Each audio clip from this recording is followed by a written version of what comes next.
Welcome to another episode of Christian Combatives. I'm your host and servant of Jesus Christ, Paladin Actual. Today I want to talk to you about the idolatry of emotion.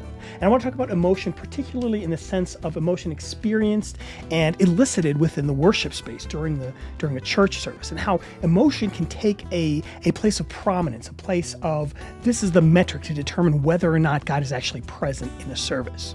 Now, one of the jokes I've heard is that Lutherans don't have emotions. I don't know if it's a joke so much as an insult. Lutherans don't have emotions. In fact, Lutherans hate emotions. Lutherans are like Vulcans, or I don't know, the Borg, or, pick your fantasy race that doesn't have any sort of, that's what Lutherans are, at least from what I've been told. The reality is very different, however. If you're familiar with, Lutheran hymnody, maybe some of the chanted things, you'll know that there are times when Lutheran hymns can just really just arousing, Mighty Fortress, a lot of people like that. I personally, my favorite is Thy Strong Word. There's a lot of songs, there's a lot of hymns out there that are very popular within Lutheranism that can elicit tears. That can elicit you're like charged up and fired up and ready to go. So the reality is that Lutherans don't necessarily hate emotions, but rather, properly understood, Christians should not place emotions as that thing of prominence, as the goal. Like, church service isn't church service unless you're openly weeping or you're like jumping up and down and waving your hands around, like the services we would have in boot camp, the general Protestant services. So I want to talk about this idolatry of emotion.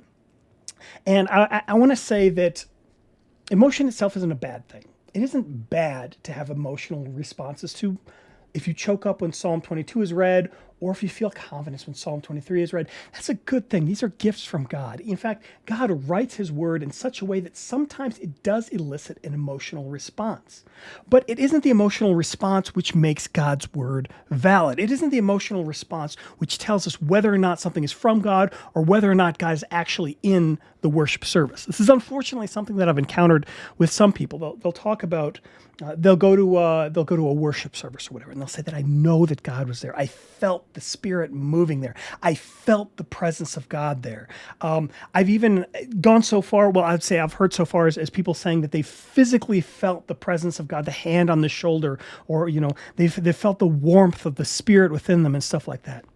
And this sounds like a positive thing off the top of, it sounds like, okay, well, what's wrong with that? People are going to church and people are feeling this, and they're going to keep going back to church and they're going to keep feeling this, and their emotions are telling them that God is there. What's possibly wrong with that? The thing that's wrong with this is what happens when that worship service stops. What happens when you're no longer in the presence of a rocking band and you're not being roused up by songs and smoke machines and laser lights, and the pastor isn't giving a wonderful sermon or TED talk or whatever that's just, it's just making you bawl your eyes out or making you be like, yeah, we're going to be Christians in the world or whatever. What happens at the end of the service? What happens when you're done with that? What happens when the church that you go to no longer elicits that emotion? What happens if you're having like a really, really bad time, and no matter how good the praise band is, it just isn't bringing you up to that same high, that same emotional high that you had before? What happens then?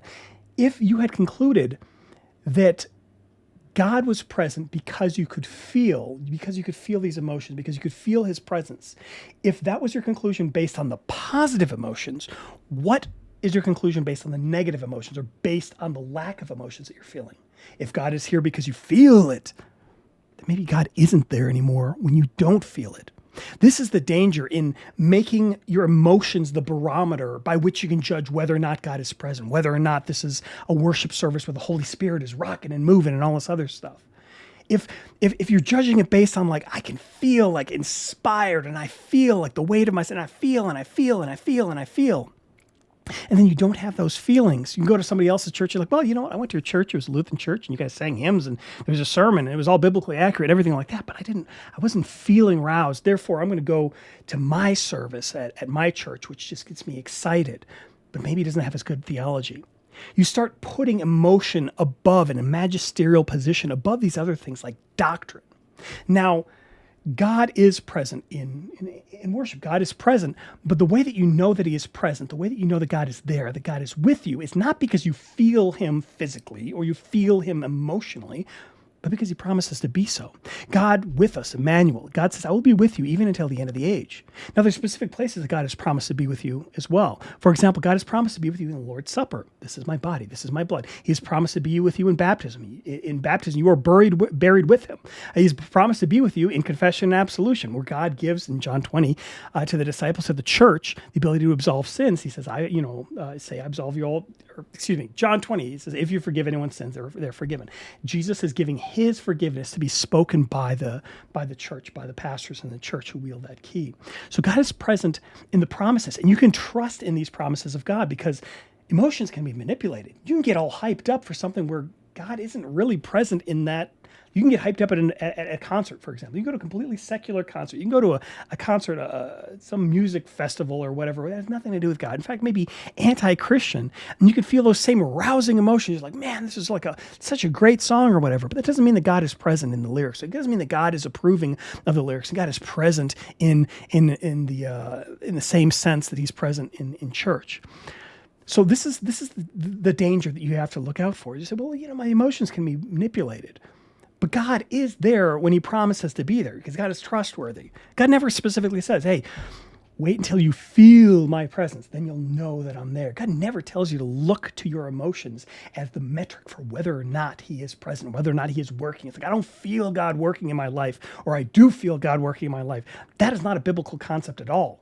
Now, God promises that there's going to be tribulations, there's going to be struggles, there's going to be trials and stuff like that. And no matter what, you're able to go to God. So even when you have these feelings that are just so negative, you got the depression, you've got anxiety, you've got all these things weighing down on you, these legitimate concerns, and all these things are actually like weighing down on you, and you just don't feel good.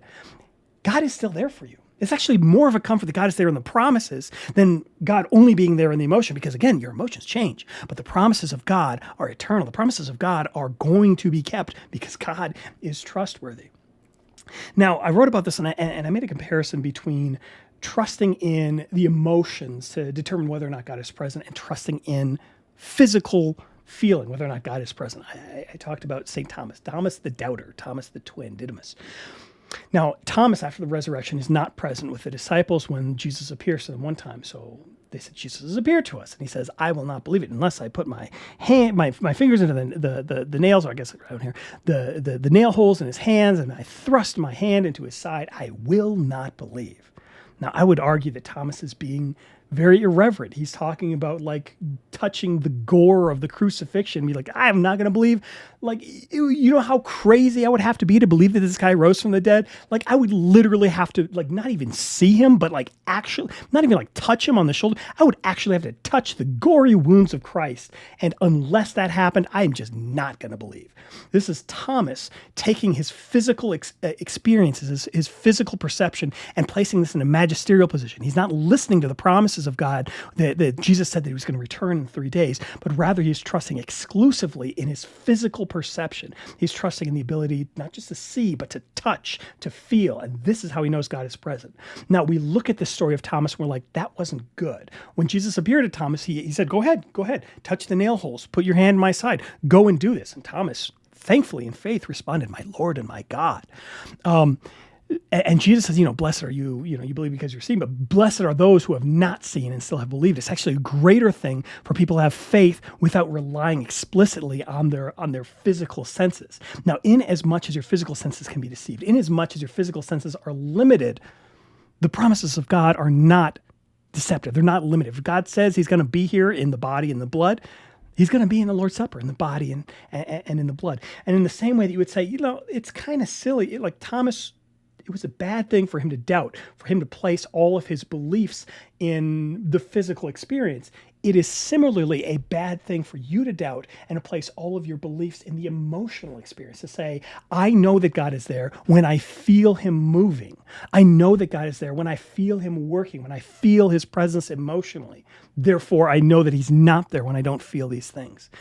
Rather than that, have more comfort that God is there based on his promises, regardless of what you see, regardless of what you physically feel, regardless of what you emotionally feel. When God says, I will be with you even until the end of the age, this promise can be trusted.